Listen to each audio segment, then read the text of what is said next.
आवाज ठीक है? पहुंच रही है? एक आध बार यार ऑनलाइन वाला भी चेक कर लीजिए।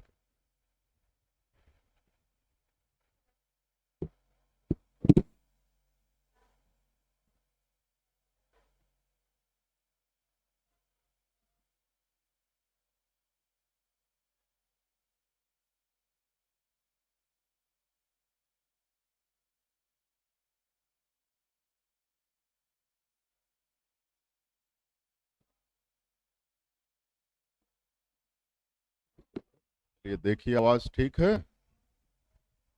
आवाज सही है? चलिए, थैंक यू।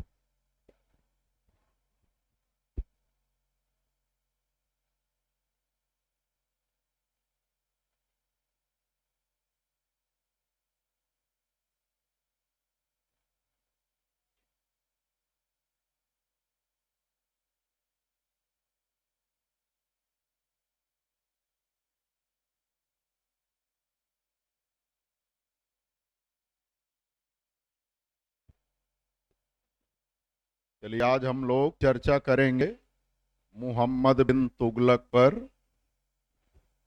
है ना भैया? मोहम्मद बिन तुगलक गियासुद्दीन तुगलक का पुत्र है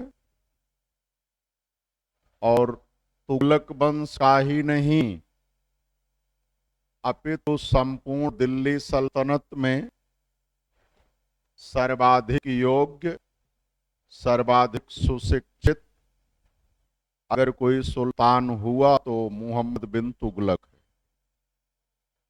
ठीक है? मोहम्मद बिन तुगलक को ढेर सारी भाषाओं का अच्छा खासा ज्ञान था। मोहम्मद बिन तुगलक जब सुल्तान बना तो उसे यह बात अच्छी तरह पता थी कि मैं जिस मुल्क पर शासन कर रहा हूं वो हिंदुओं का मुल्क है। यहाँ मुस्लिम ना के बराबर हैं और इस्लामिक सिद्धांतों के अनुरूप भारत पर शासन चल नहीं सकता। इसीलिए इसने राजकीय सेवा में पद प्रदान करते समय कभी भी इस बात का विचार नहीं किया कि वह व्यक्ति कहाँ का है, किस देश का है, किस धर्म का है। तो सभी भारतीयों को ही नहीं अपितु विदेशियों को भी, अगर कोई विदेशी योग्य था और इसकी सेवा में आना चाहा तो इसने उसे उसकी योग्यता के अनुरूप राजकीय सेवा में पद प्रदान किया। इतना ही नहीं, हिंदुस्तान के वह भारतीय यानी वह नागरिक जो हिंदू ही नहीं अपितु निम्न जातियों के थे, उनको भी उनकी योग्यता के अनुरूप शासन में पद प्रदान किया।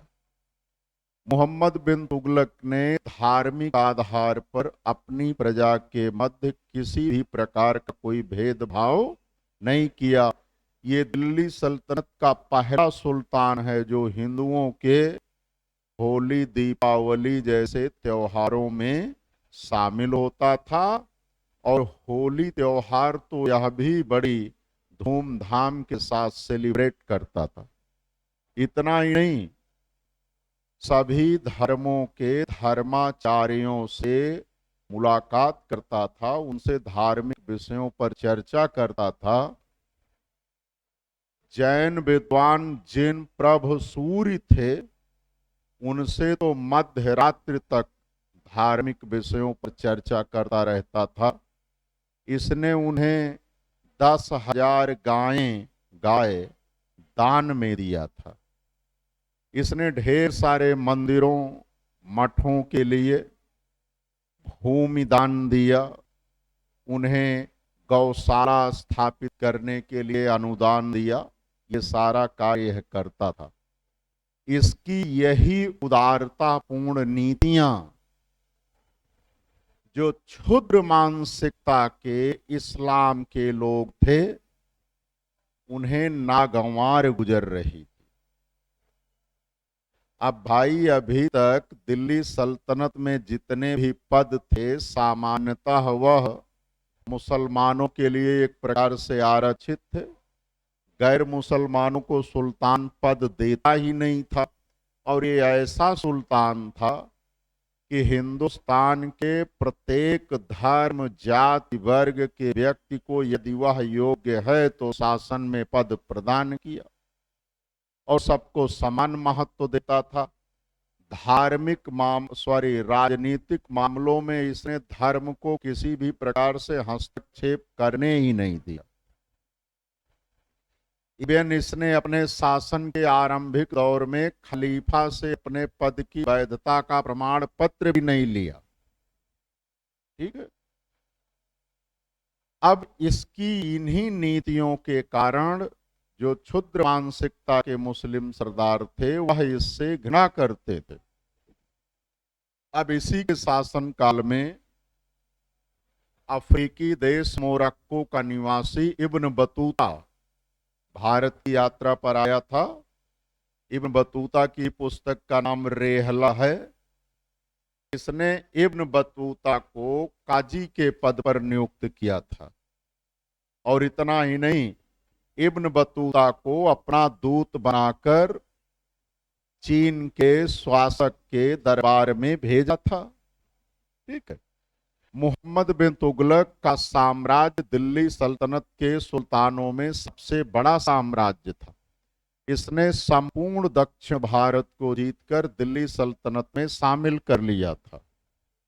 एक लेकिन इसने 5 महत्वपूर्ण योजनाएं आरंभ किया था, 5 महत्वपूर्ण योजनाएं चलाई थी। दुर्भाग्य से वह योजनाएं फेल हो गईं, सभी योजनाएं। और उन योजनाओं के फेल होने के कारण इस पर बहुत बड़ा आर्थिक दबाव आ गया। हम आपको बताएं, संपूर्ण मध्यकाल में 3 ऐसी इकाइयां थीं जो किसी सुल्तान को उसके पद पर बनाए रखती थी और उन्हीं इकाइयों के कारण सुल्तान अपने पद से हट भी जाता था। 3 इकाई थी। पहली इकाई थी धर्म, दूसरी इकाई थी अर्थ और तीसरी इकाई थी सेना। पूरे मध्यकाल में जिस सरदार के पास इनमें से कोई 2 इकाई होती थी, है ना, वही सरदार सुल्तान के पद पर रह सकता था।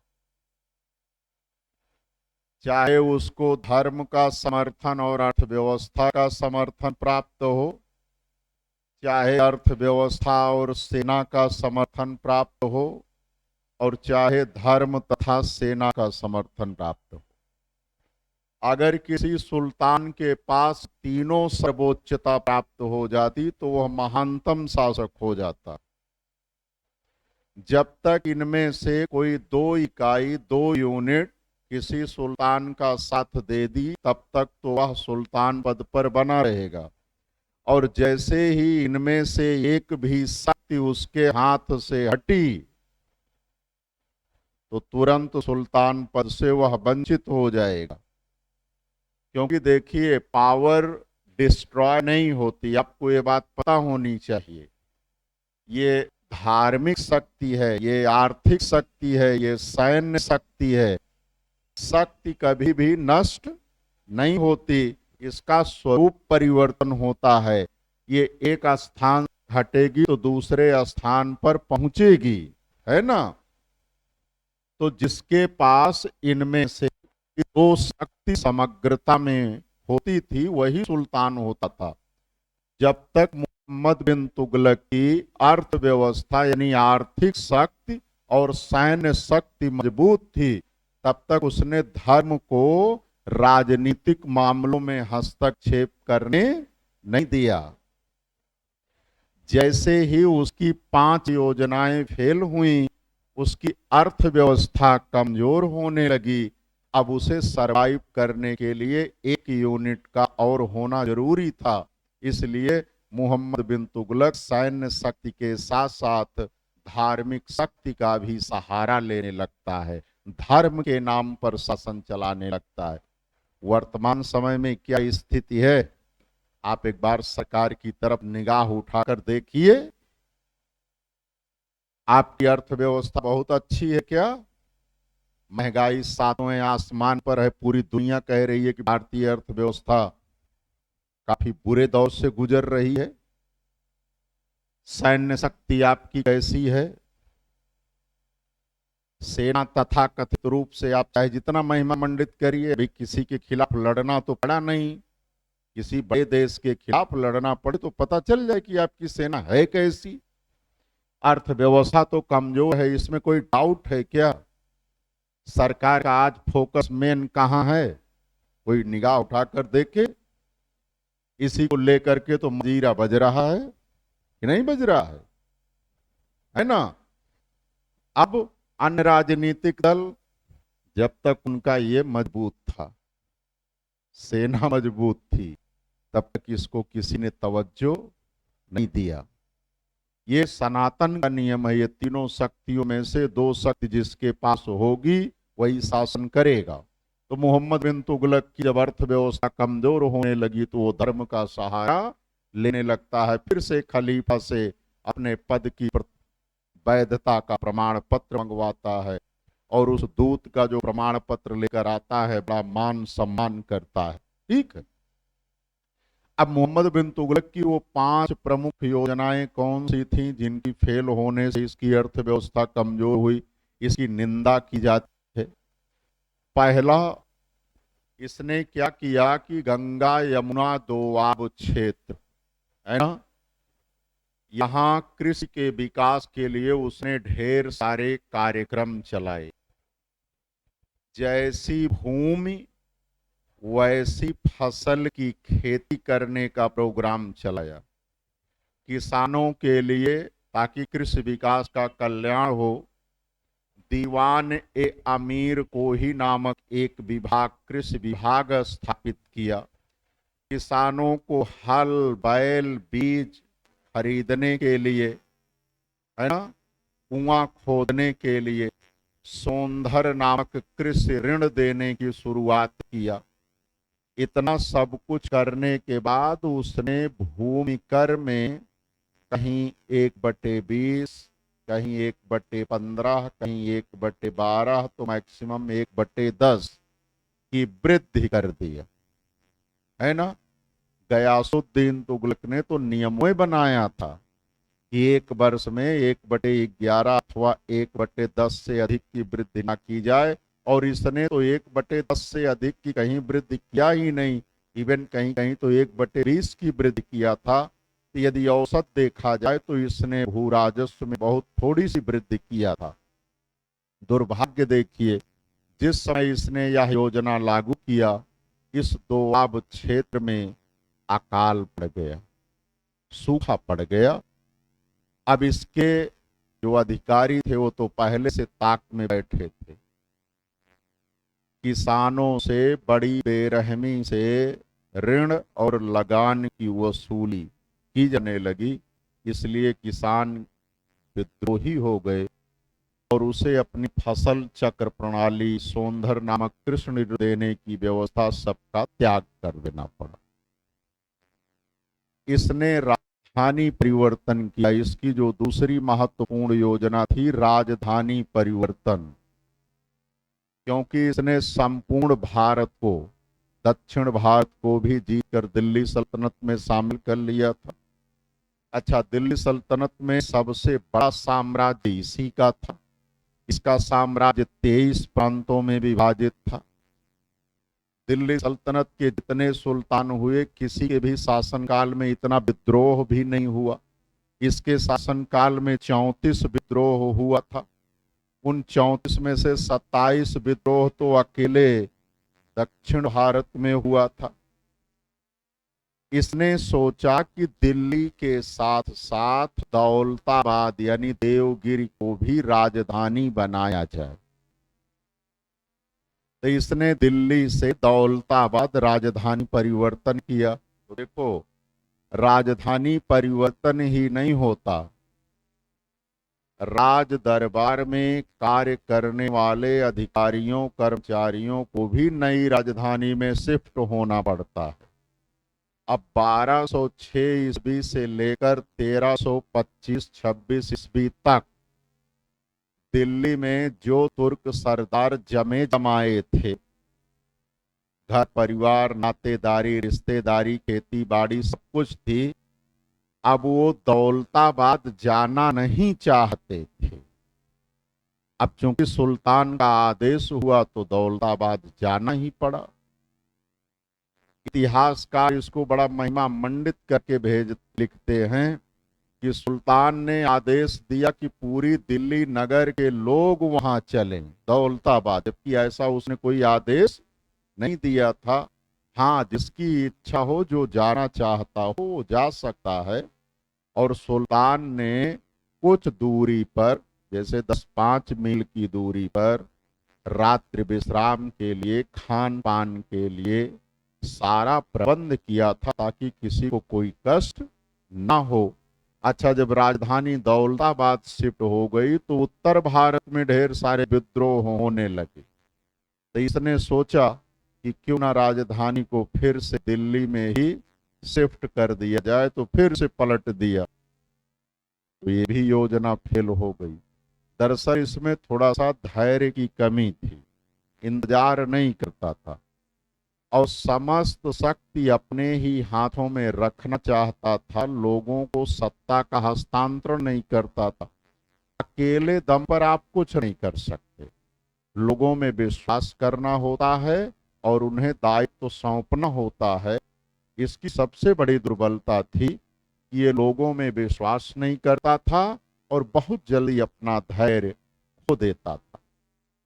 यही कार्य इसमें भी की।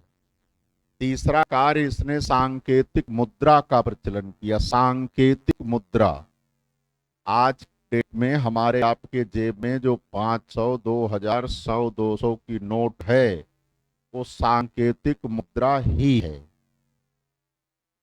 सांकेतिक मुद्रा का मतलब होता है कि उसकी जो फेस वैल्यू है, फेस वैल्यू समझ रहे हैं ना, जैसे वो तो कागज का बना हुआ है, क्या उस कागज के टुकड़े की वैल्यू 2000 रुपए है? उसकी परचेजिंग वैल्यू 2000 रुपए के मूल्य के बराबर है। इसी तरह से इसने चांदी के टंका के स्थान पर कांसे का टंका चलाया। टंका क्या था? चांदी का सिक्का होता था। इसने कहा कि नाम होगा टंका, परचेजिंग पावर होगी टंका के बराबर, लेकिन वो बना होगा किसका? कांसे का। इसी को सांकेतिक मुद्रा कहा जाता है। सांकेतिक मुद्रा का प्रचलन इसने इसलिए किया था कि भारत में चांदी का उत्पादन ना के बराबर होता था, चांदी आयात की जाती थी, और जब आप चांदी आयात करोगे तो उसके बदले कुछ न कुछ तो देना पड़ेगा। तो भारत की अर्थव्यवस्था कमजोर हो रही थी। तो इसने सोचा कि आखिर सिक्के ढालने के लिए चांदी आयात करने का क्या औचित्य है, लाओ हम सांकेतिक मुद्रा चलाएं। मिश्रण, हाँ ठीक है। अब लेकिन उस कालखंड की प्रजा थोड़ा सा मूढ़ थी, पागल थी। इसके इस आर्थिक सिद्धांत को वह समझ नहीं पाई, तो सांकेतिक मुद्रा का इसने प्रचलन तो कर दिया, लेकिन लोगों का जो चांदी का मोह था वो भंग नहीं हुआ था। पहली बात तो लोग जल्दी से इस नए सिक्के को स्वीकार नहीं कर रहे थे। दूसरा, जिनके जिनके पास पहले से पुराना वाला सिक्का था वो उसे रोक रखे थे, बाहर निकाल नहीं रहे थे। अब सरकार ऐसे थोड़ो सिक्के ढाल देती है, जितना दिल करे उतना ढाल दिया।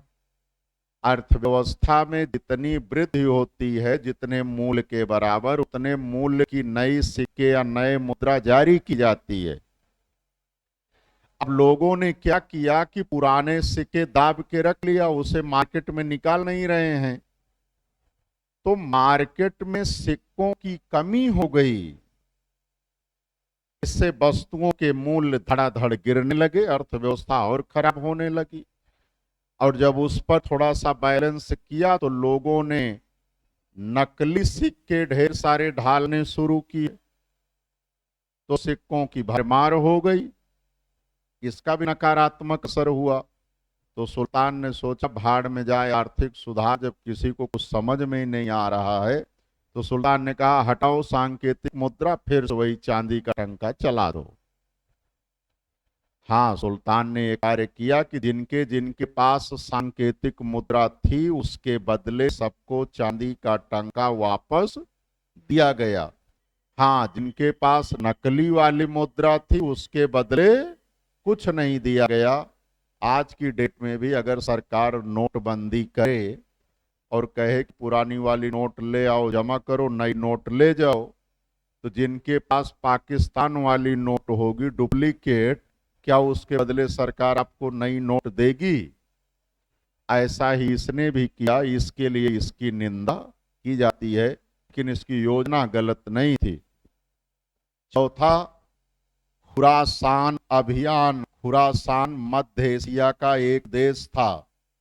इसने योजना बनाया था कि खुरासान को जीत लिया जाए और ईरान के मंगोल, इसके समकालिक जो मंगोल शासक थे, दरअसल इधर मंगोलों का राज्य था,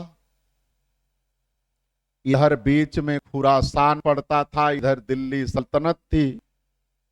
तो मंगोल शासक से मोहम्मद बिन तुगलक की मित्रता हो गई।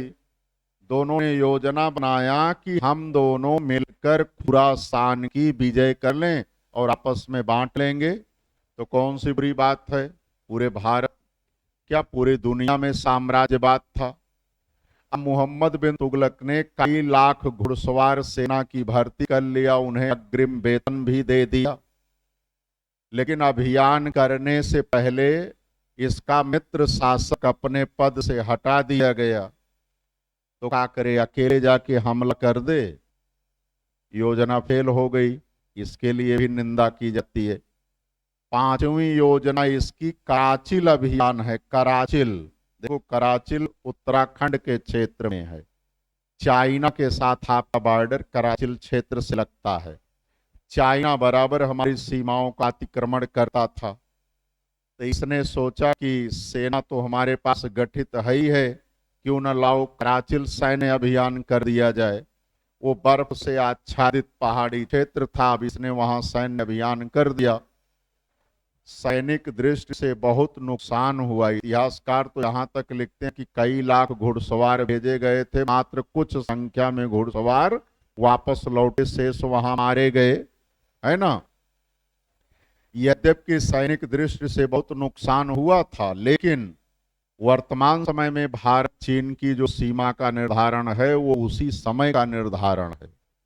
तो ये इसकी 5 योजनाएं थी। चूंकि पांचों योजनाएं फेल हो गई थी, इसलिए कुछ इतिहासकार कहते हैं कि इसमें पागलपन का अंश था, है ना। कुछ कहते हैं विरोधी तत्वों का सम्मिश्रण था। तो कोई कहता है कि ये दुनिया का अजूबा था, आश्चर्य था। कोई कहता है रक्त पिपासु था। कोई कुछ भी कहे, इसकी योजनाओं में कहीं कहीं कमी थी। बस इसकी योजनाएं थोड़ा समय से पहले थी और उस कालखंड का जनमानस इसकी मानसिकता को समझ नहीं सका। तो थोड़ा सा इसी के विषय में लिखिए। मोहम्मद बिन तुगलक हेडिंग पड़ी है, लिखिए। बोले, मोहम्मद बिन तुगलक का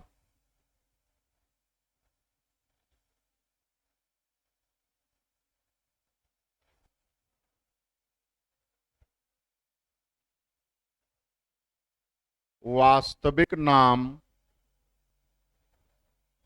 वास्तविक नाम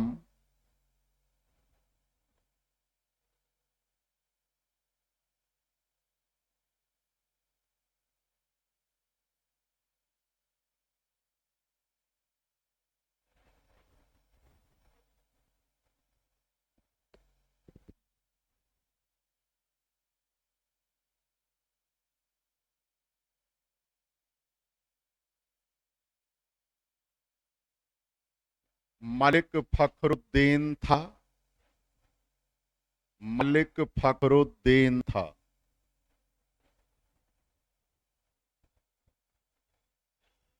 अगला फैक्ट, उलूग खां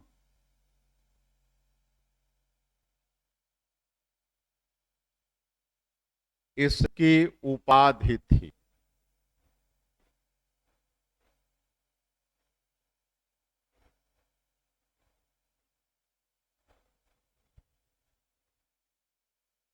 अगला फैक्ट, दिल्ली सल्तनत के सुल्तानों में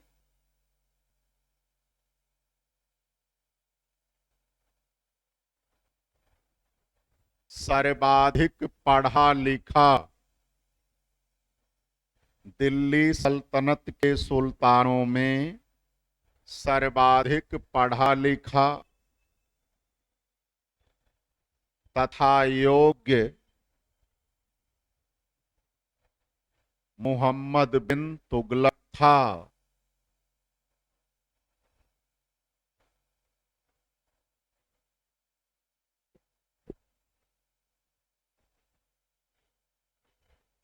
अगला फैक्ट, मुहम्मद बिन तुगलक के शासनकाल में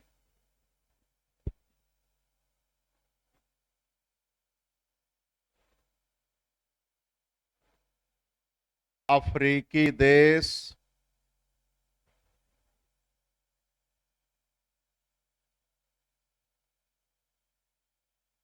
मोरक्को का निवासी, मोरक्को का निवासी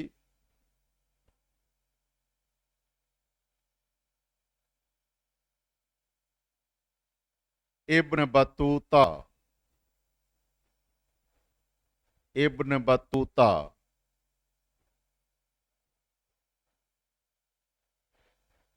1333 ईस्वी में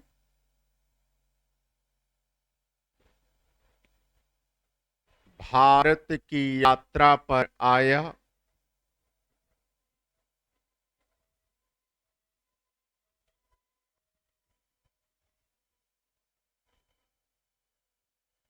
अगला फैक्ट, मुहम्मद बिन तुगलक ने, मुहम्मद बिन तुगलक ने इब्न बतूता को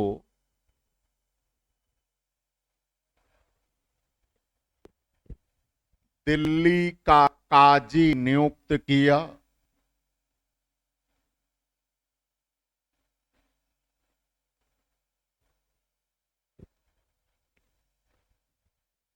अगला फैक्ट, मुहम्मद बिन तुगलक ने इब्न बतूता को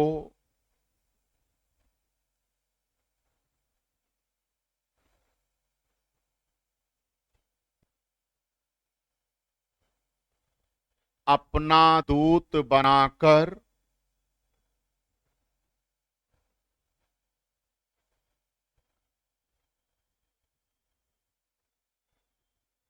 चीन के सम्राट,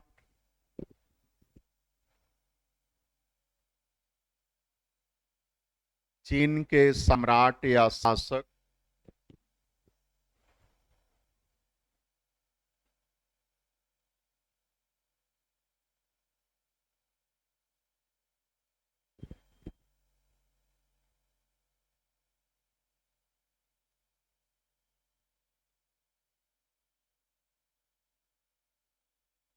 तोगन तिमूर के दरबार में भेजा था।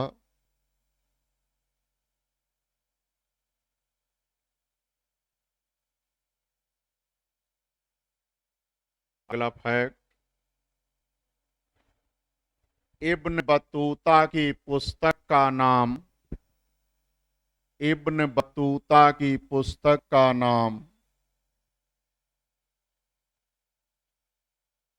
रेहला है। रेहला।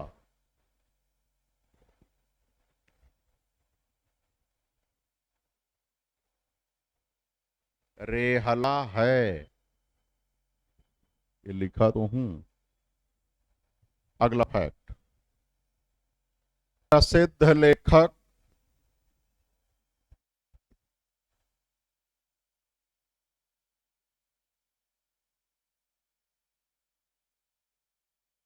ईसामी के अनुसार, ईसामी, ईसामी के अनुसार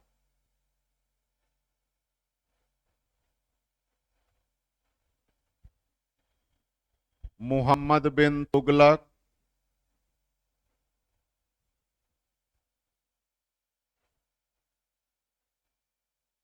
निरंकुश, निरंकुश, विधर्मी, खूनी तथा, निरंकुश, विधर्मी, खूनी तथा रक्त पिपासु था। रक्त पिपासु था।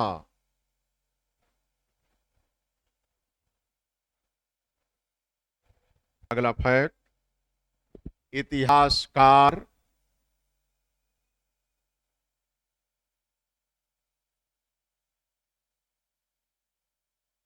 एएल श्रीवास्तव के अनुसार, एएल श्रीवास्तव के अनुसार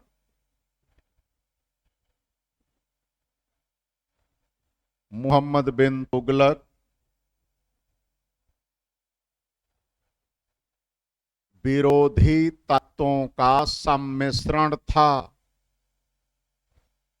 विरोधी तत्वों का सम्मिश्रण था।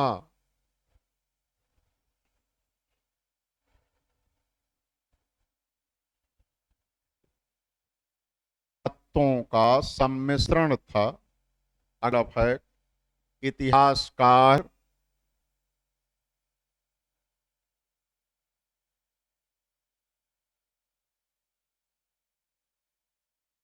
एल्फिंस्टन के अनुसार, एल्फिंस्टन के अनुसार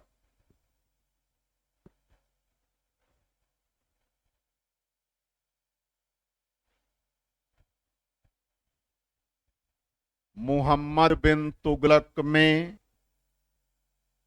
मुहम्मद बिन तुगलक में पागलपन का कुछ अंश था।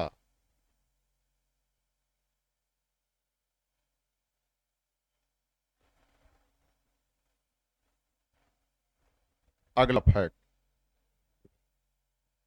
मुहम्मद बिन तुगलक ने अपने शासन के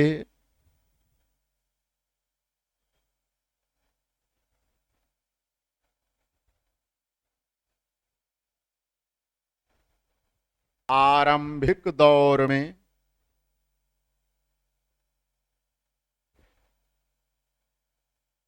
खलीफा से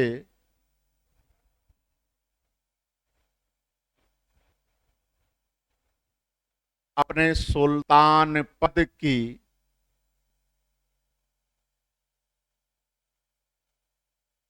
वैधता का प्रमाण पत्र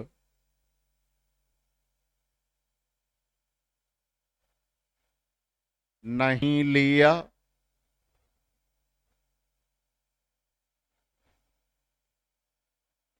लेकिन बाद में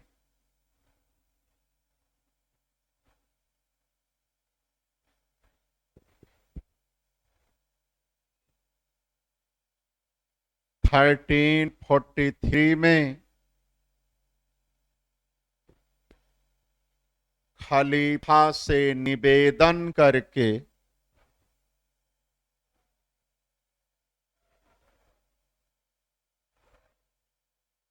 वैधता का प्रमाण पत्र प्राप्त किया।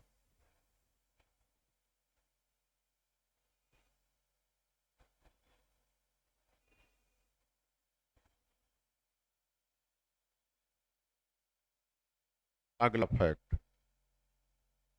मुहम्मद बिन तुगलक ने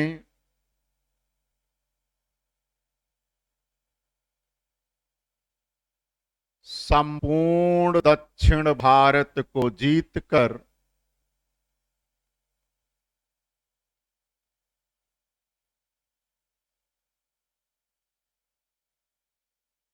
दिल्ली सल्तनत में शामिल कर लिया।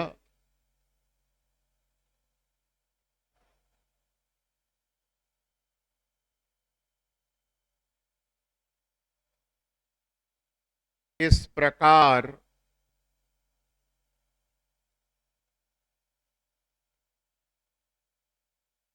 दिल्ली सल्तनत के सुल्तानों में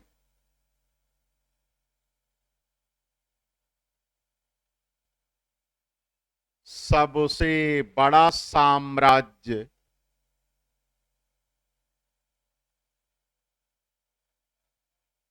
मुहम्मद बिन तुगलक का था।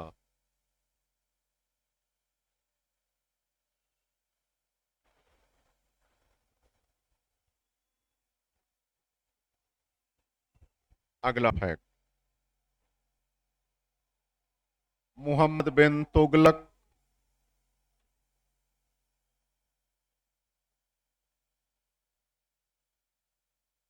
पहला सुल्तान था जिसने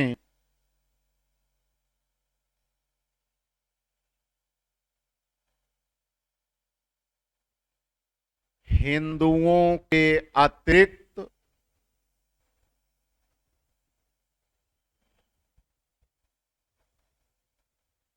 निम्न जातियों के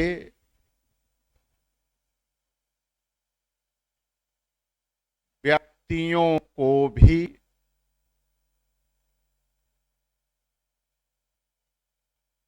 योग्यता के अनुसार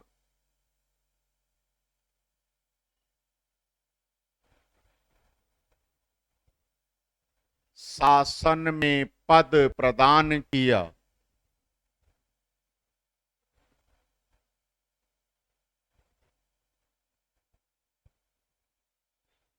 अगला फैक्ट, इसने सती प्रथा को रोकने का प्रयत्न किया।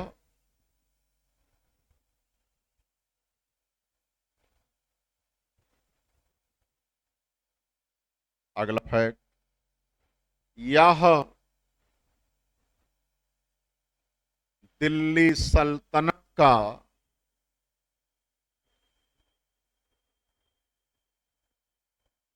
प्रथम सुल्तान था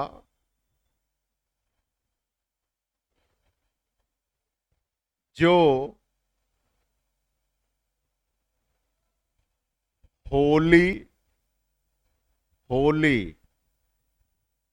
तथा दीपावली जैसे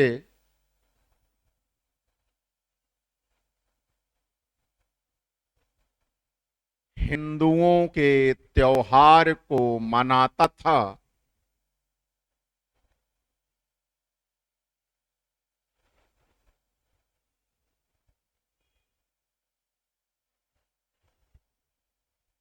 अगला फैक्ट, मुहम्मद बिन तुगलक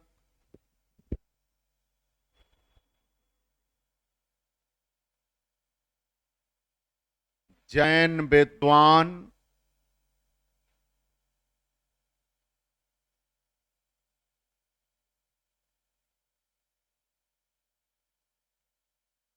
जिन प्रभु सूर्य से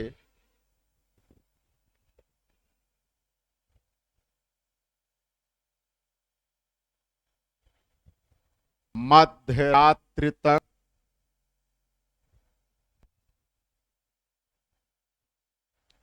धार्मिक विषयों पर चर्चा करता था।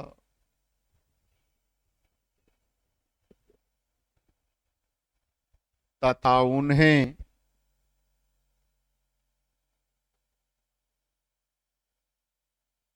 1000 गायें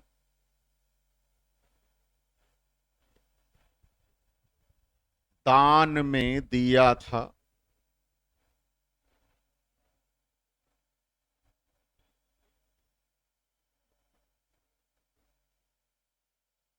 अगला फैक्ट, मोहम्मद बिन तुगलक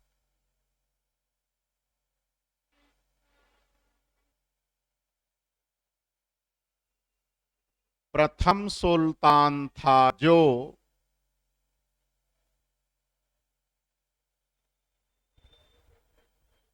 सुल्तान पद पर रहते हुए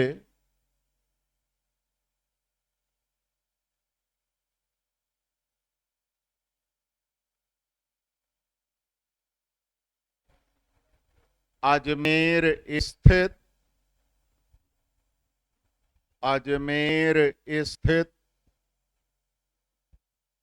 ख्वाजा मोइनुद्दीन चिश्ती की दरगाह, लिख रहा हूं,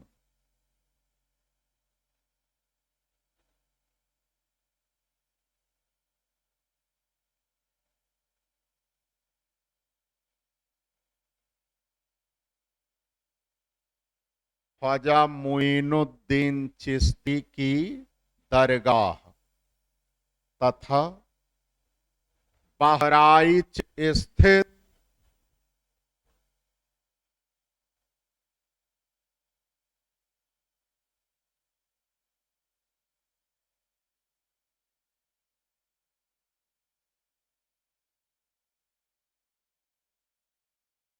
सैयद सालार मसूद गाजी,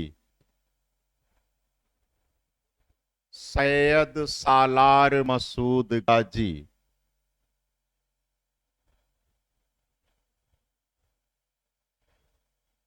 की दरगाह की यात्रा की।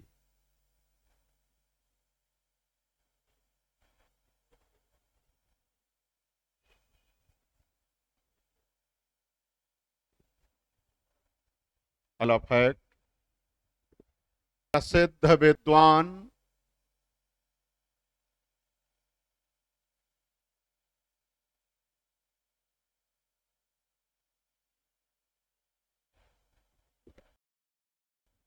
जियाउद्दीन बरनी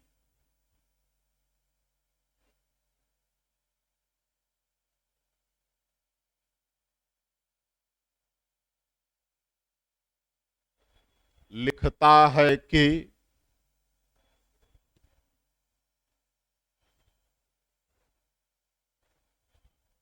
मोहम्मद बिन तुगलक ने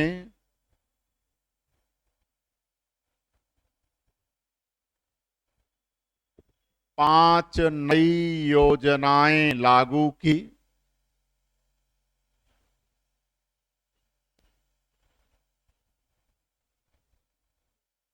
लेकिन वह असफल रहीं।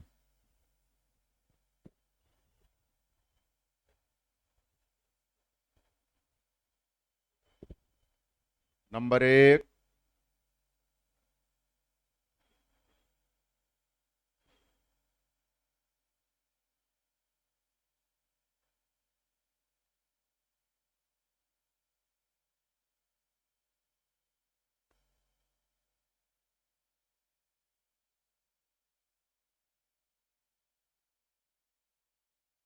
दोआब में भू राजस्व की वृद्धि 1325 ईस्वी।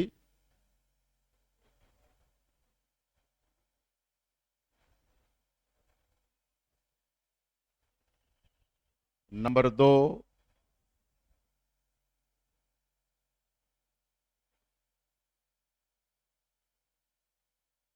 दिल्ली से दौलताबाद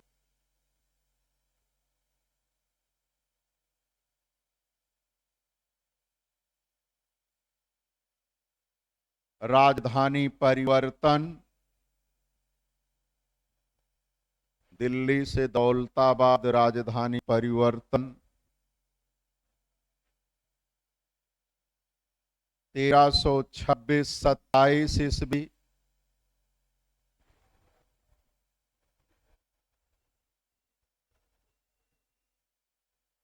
नंबर 3,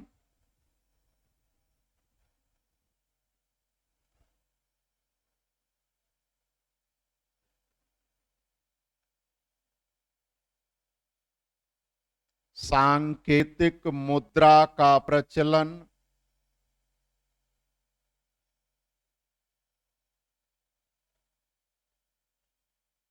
1328 से 30 ईस्वी।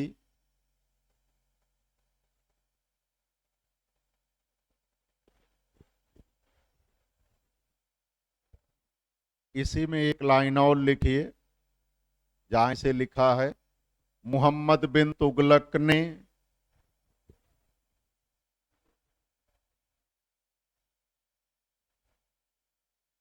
चांदी के टंका के स्थान पर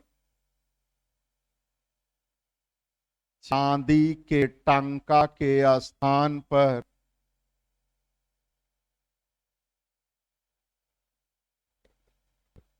कांसा धातु का टंका चलाया,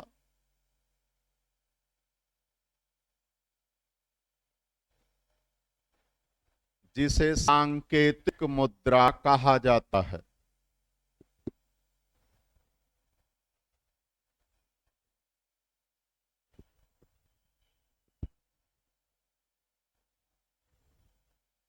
नंबर 4,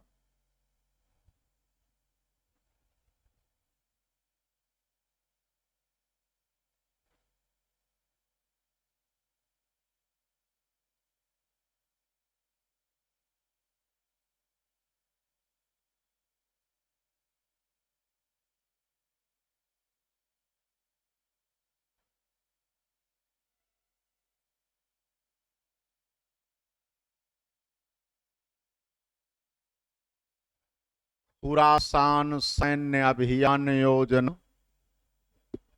1334-35 ईस्वी।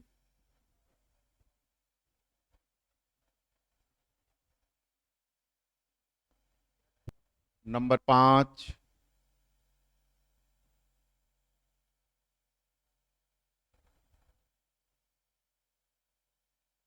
कराचिल सैन्य अभियान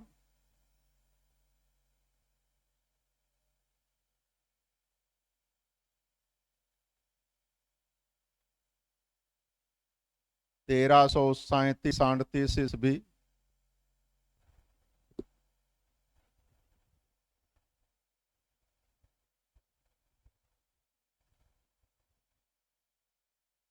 ठीक है, अगला फैक्ट। मोहम्मद बिन तुगलक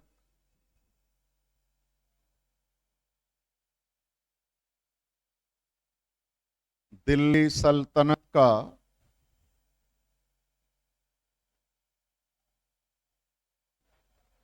पहला सुल्तान था जिसने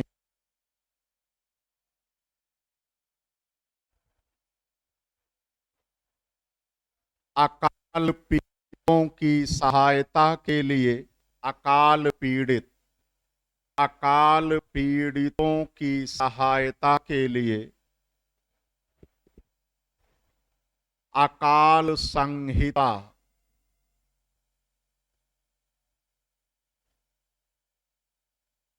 तैयार करवाया।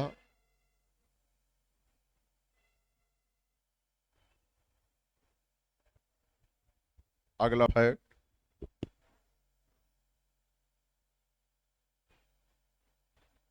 मोहम्मद बिन तुगलक ने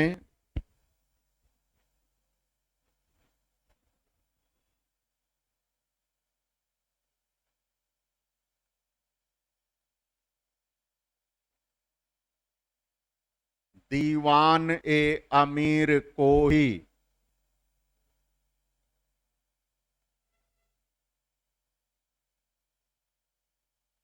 यानी कृषि विभाग की स्थापना की।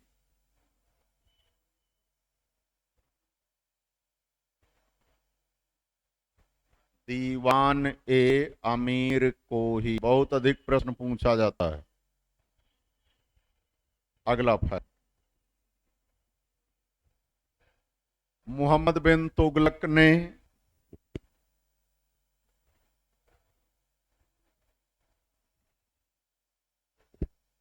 सौंधर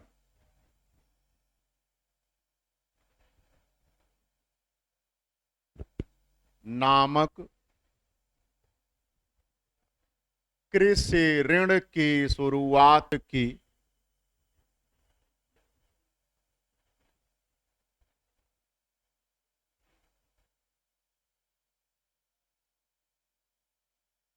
अगला फैक्ट,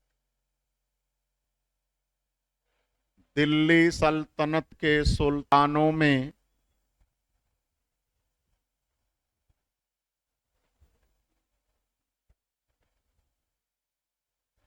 सर्वाधिक 34 विद्रोह 34 सर्वाधिक 34 विद्रोह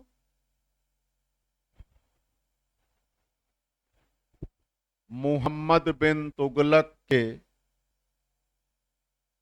सर्वाधिक 34 विद्रोह मोहम्मद बिन तुगलक के शासन काल में हुए,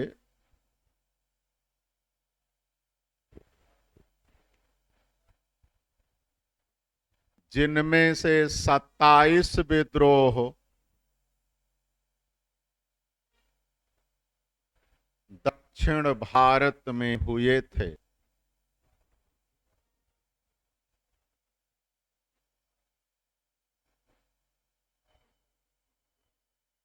अगला फैक्ट, मोहम्मद बिन तुगलक के शासन काल में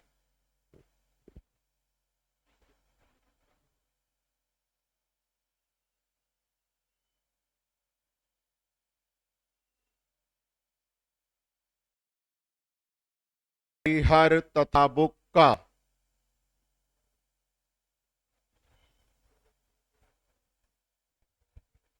नामक 2 ब्राह्मण भाइयों ने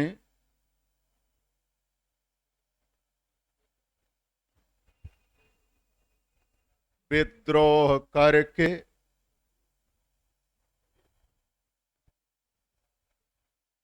1336 ईस्वी में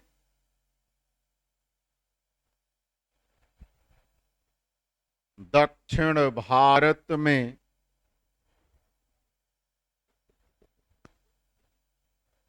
विजयनगर साम्राज्य की स्थापना की।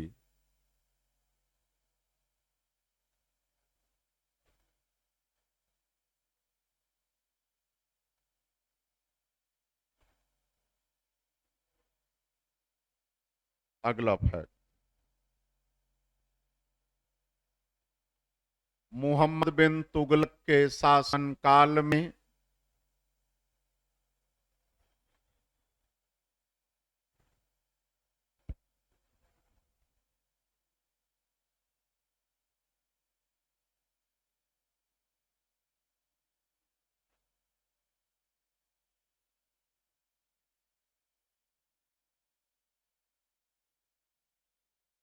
अलाउद्दीन हसन बहमन शाह ने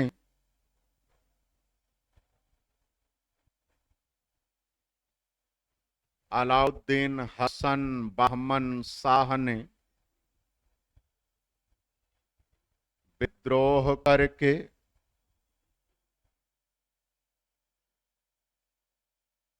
1347 ईस्वी में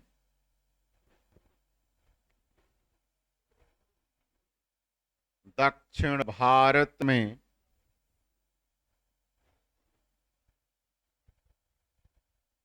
बहमनी साम्राज्य की स्थापना की। बहमनी साम्राज्य।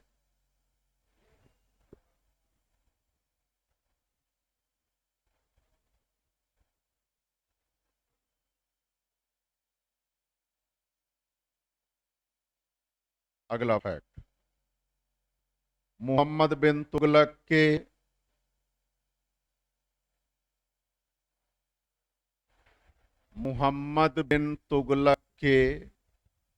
शासन काल का अंतिम विद्रोह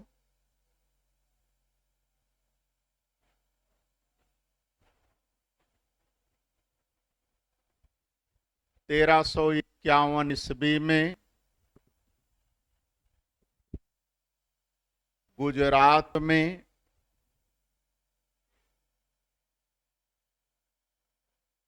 1351 ईस्वी में गुजरात में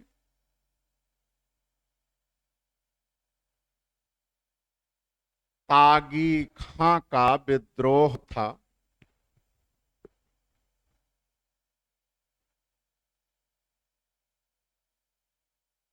जिसे दबाने के लिए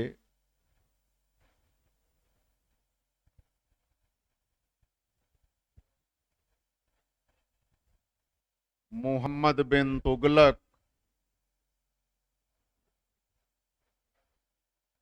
सिंध पहुंचा।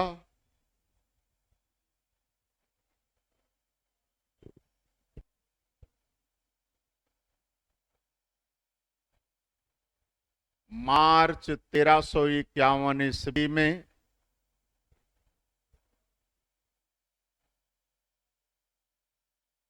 सिंध के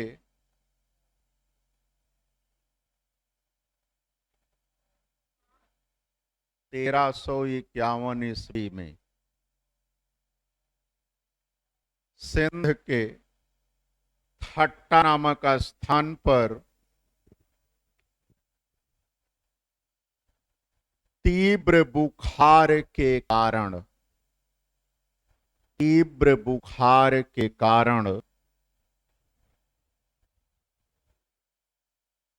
मोहम्मद बिन तुगलक की मृत्यु हो गई।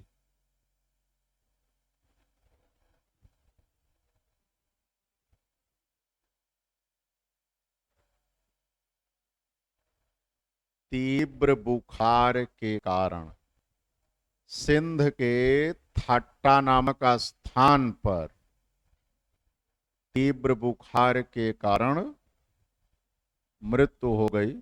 अगला फैक्ट, मोहम्मद बिन तुगलक की मृत्यु पर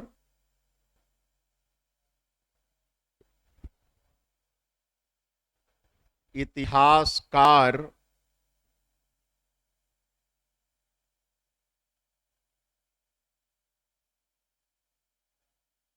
बदायूनी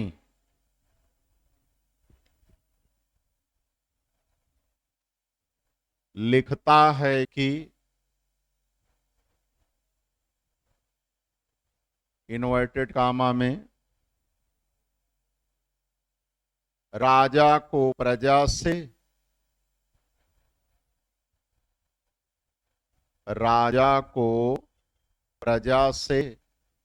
तथा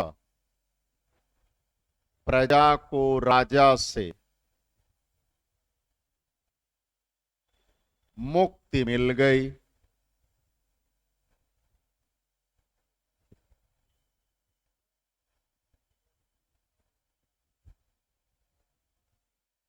अगला फैक्ट, प्रसिद्ध विद्वान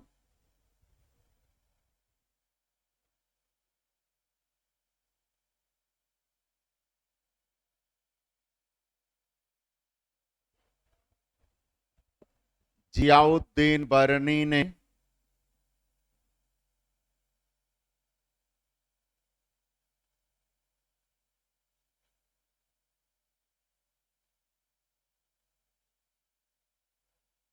मोहम्मद बिन तुगलक के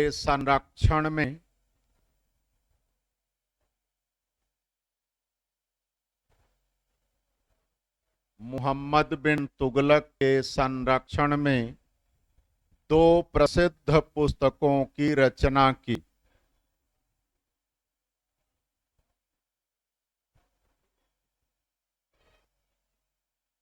नंबर 1,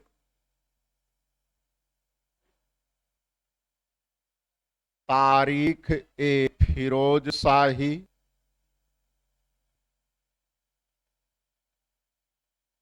नंबर 2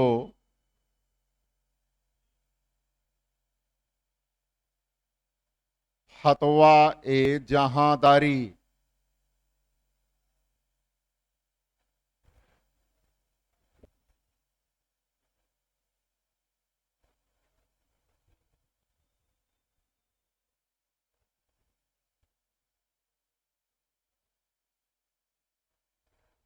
अगला फैक्ट लिख लिए। मुहम्मद बिन तुगलक ने दिल्ली में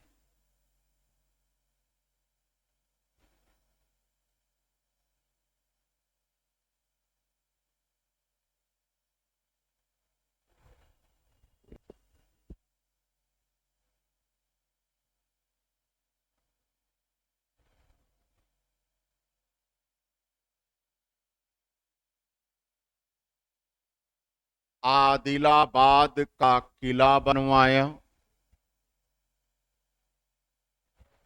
तथा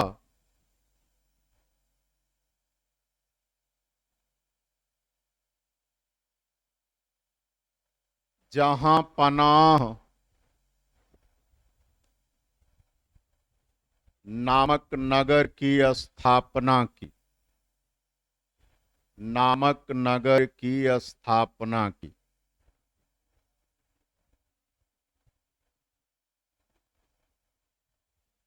लिख लिए। मोहम्मद बिन तुगलक समाप्त हो गए।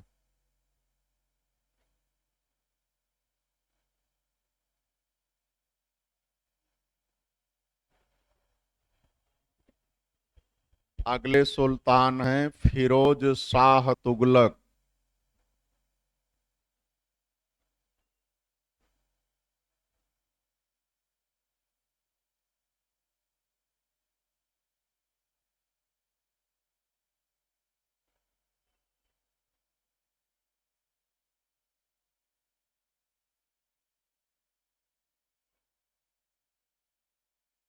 तेरह सौ इक्यावन से 88।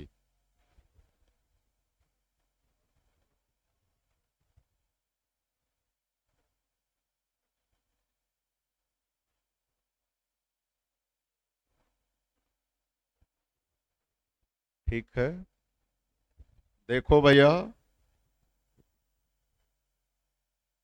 फिरोज शाह तुगलक मोहम्मद बिन तुगलक का चचेरा भाई था। क्या था? चचेरा भाई। गियासुद्दीन तुगलक दो भाई थे, एक गियासुद्दीन तुगलक, दूसरे रज्जब। रज्जब गयासुद्दीन तुगलक का पुत्र हुआ मोहम्मद बिन तुगलक और रज्जब का पुत्र हुआ फिरोज शाह तुगलक। तो मोहम्मद बिन तुगलक की मृत्यु के पश्चात इसका चचेरा भाई फिरोज शाह तुगलक दिल्ली सल्तनत का अगला सुल्तान बना। इसके जीवन की कोई अपनी स्वयं की न योजना थी, न योग्यता थी और न ही कोई विशेषता थी। एकमात्र विशेषता यह थी कि, है ना, यह मोहम्मद बिन तुगलक के आगे पीछे दाएं बाएं हमेशा लगा रहता था। और दूसरी विशेषता, विशुद्ध रूप से इस्लाम धर्म को मानने वाला था, धार्मिक दृष्टि से कट्टर था। ठीक है, तो सबसे पहला कार्य तो इसने यही किया कि जैसे मोहम्मद बिन तुगलक की ठट्टा में मृत्यु हुई तो वहीं अपना राज्याभिषेक करवाया और जब दिल्ली आया तो पुनः अपना राज्याभिषेक करवाया। दिल्ली सल्तनत का पहला सुल्तान है जिसने 2 बार अपना राज्याभिषेक करवाया। इतना ही नहीं, अपने आप को शुद्ध मुसलमान शासक घोषित करने के लिए खलीफा से दो दो बार सुल्तान पद की वैधता का प्रमाण पत्र प्राप्त किया। इतना ही नहीं, दो दो बार सुल्तान पद पर रहते हुए ख्वाजा मोइनुद्दीन चिश्ती की दरगाह, सैयद सालार मसूद गाजी की दरगाह की यात्रा किया। इतना ही नहीं, मोहम्मद बिन तुगलक के शासन काल में जितने टैक्स थे उन सभी टैक्सों को समाप्त कर दिया। शरीयत के अनुसार, शरीयत जिसकी इजाजत देती थी, मात्र 4 प्रकार के कर वसूल किया। जजिया, हिंदुओं से लिया जाने वाला धार्मिक कर। ये दिल्ली सल्तनत का पहला सुल्तान है जिसने ब्राह्मणों से भी जजिया कर वसूल किया। अभी तक मुस्लिम शासक ब्राह्मणों से जजिया कर वसूल नहीं करते थे, क्योंकि ये मानकर चला जाता था कि ब्राह्मण गैर उत्पादक वर्ग है, ये कोई प्रोडक्शन वर्ग नहीं करता, ये तो ऑलरेडी दूसरों पर आश्रित रहने वाला वर्ग है। दूसरा जकात।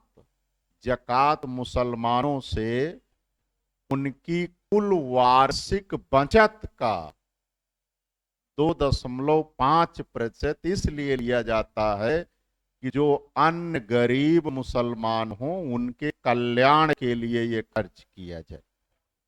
तो जजिया, जकात। तीसरा खम्स, यानी के दौरान लूट में प्राप्त धन का 1/5 भाग। और चौथा कर खराज।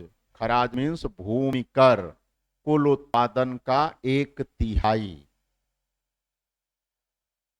चूंकि इसने कई बड़ी बड़ी 5 बड़ी बड़ी नहरों का निर्माण करवाया था, तो नहर के रख रखाव में खर्च आता है ना। इसने तत्कालीन मौलवियों से विचार विमर्श किया कि क्या मैं सिंचाई कर ले सकता हूं। जब उन्होंने हरी झंडी दिखाया तो इसने सिंचाई कर वसूल किया, हर्ब ये सर्व।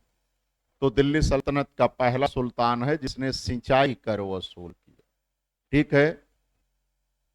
लोक कल्याण, जन कल्याण को अपने शासन का आधार बनाया और इसने कई लोक कल्याणकारी कार्य किए। ठीक है। जैसे इसने रोजगार कार्यालय स्थापित किया कि जो बेरोजगार हों, रोजगार की तलाश हो, वहां आकर अपना पंजीकरण करवाएं, उन्हें राज्य की तरफ से रोजगार दिया जाएगा। लोक निर्माण विभाग PWD की स्थापना किया ताकि निर्माण कार्य लगातार होता रहे। सफा खाना या दारुल सफा निःशुल्क चिकित्सालय स्थापित करवाया ताकि लोगों को निःशुल्क चिकित्सा सुविधा प्राप्त होती रहे। इसने पेंशन विभाग की स्थापना किया ताकि जो बेसहारा हों, गरीब हों, उनको मासिक पेंशन कुछ प्राप्त होती रहे। इसने दान विभाग की स्थापना किया ताकि जो गरीब मुसलमान हों, अपनी पुत्रियों का विवाह यदि करने में सक्षम नहीं हैं तो राज्य की तरफ से उन्हें कुछ अनुदान, कन्या के विवाह के लिए धनराशि दी जा सके। ठीक है। ये सारा का अच्छा। दास विभाग की स्थापना किया। गुलाम, इसके पास 1,80,000 दास थे, गुलाम थे। दास रखना, उनसे काम करवाना दिल्ली सल्तनत में नहीं होता था।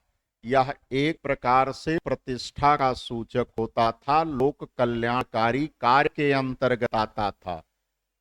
गरीबों को, बेसहारों को परचेज करके उनका स्किल डेवलपमेंट करके उनकी योग्यता के अनुरूप उन्हें पद प्रदान किया जाता था। तो इसने दास विभाग की स्थापना की। इसके पास कुल 1,80,000 दास थे। ठीक है। इसने 300 से अधिक नगरों का निर्माण करवाया, जिनमें से जौनपुर, फिरोजाबाद, फतेहाबाद जैसे नगर आज भी मौजूद हैं। इसने ढेर सारी बिल्डिंगों का, ढेर सारी मस्जिदों का निर्माण करवाया। ठीक है। इसी के शासन काल में आकाशीय बिजली गिरने के कारण कुतुब मीनार की चौथी मंजिल नष्ट हो गई थी। इसने चौथी मंजिल के स्थान पर 2 और मंजिलों का निर्माण करवाकर कुतुब मीनार को 5 मंजिला इमारत बनवा दिया।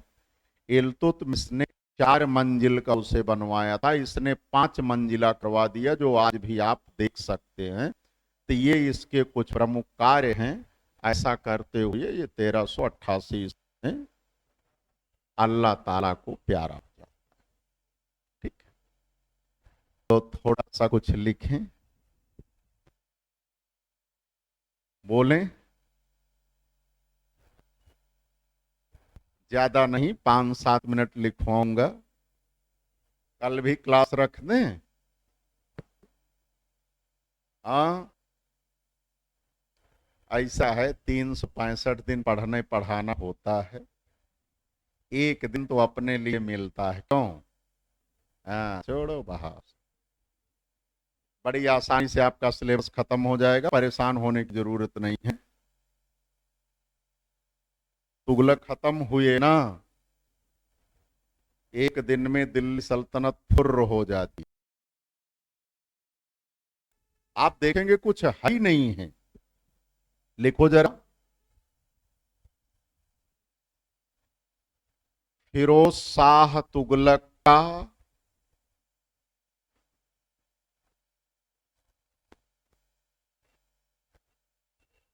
मूल नाम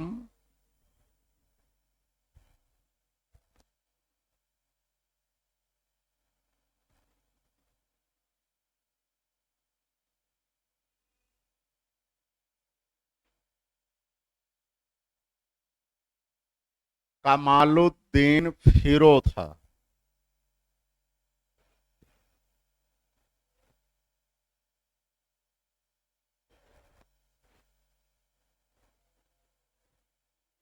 अगला फैक्ट, यह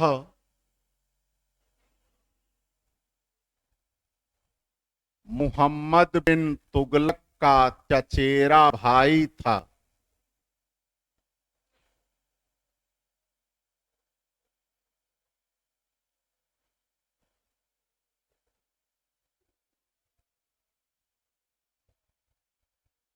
इसके पिता का नाम रज्जब था।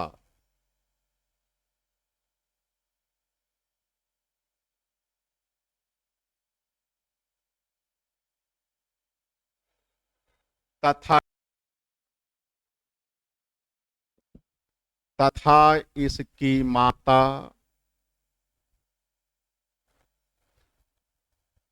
हिंदू राजपूत थी।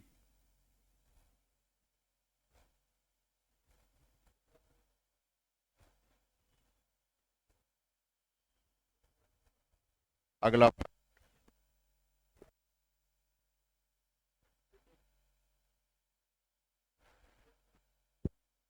क्या करें, सुनाई पड़ रहा होगा। इत, इतिहासकार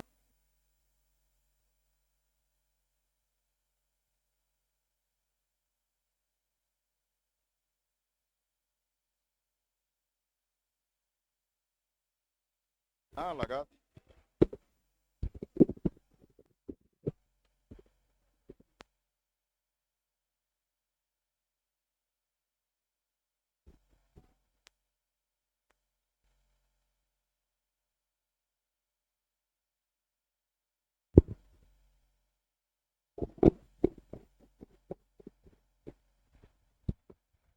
लिखिए, इतिहासकार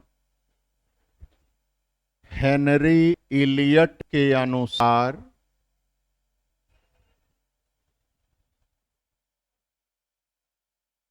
इन्वर्टेड कामा में फिरोज शाह तुगलक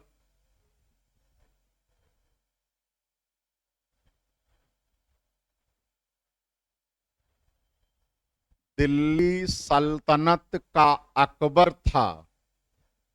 दिल्ली सल्तनत का अकबर था।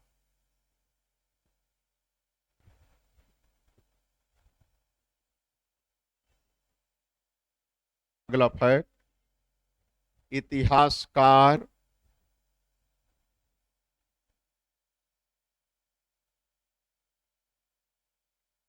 जियाउद्दीन बरनी के अनुसार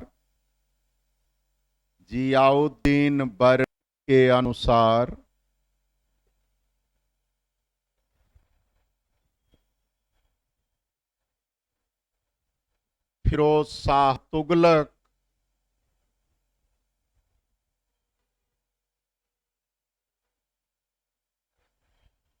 दिल्ली सल्तनत का आदर्श सुल्तान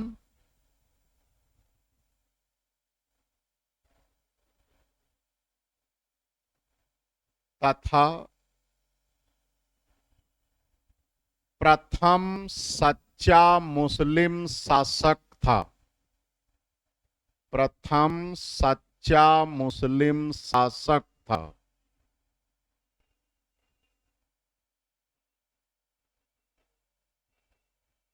अगला फैक्ट, फिरोज शाह तुगलक ने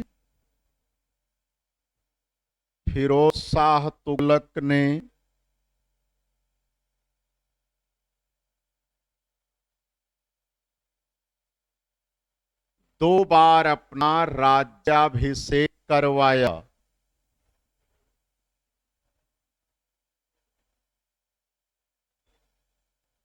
नंबर 1, मार्च 1351 में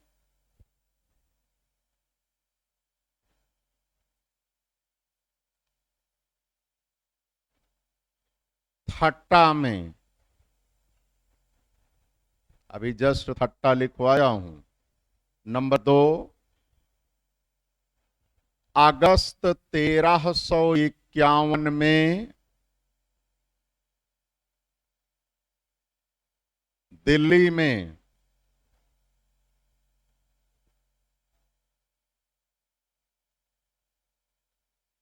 अगला फैक्ट, फिरोज शाह तुगलक ने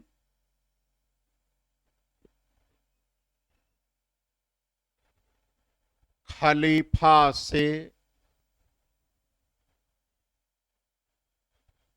2 बार सुल्तान पद की वैधता का प्रमाण पत्र प्राप्त किया।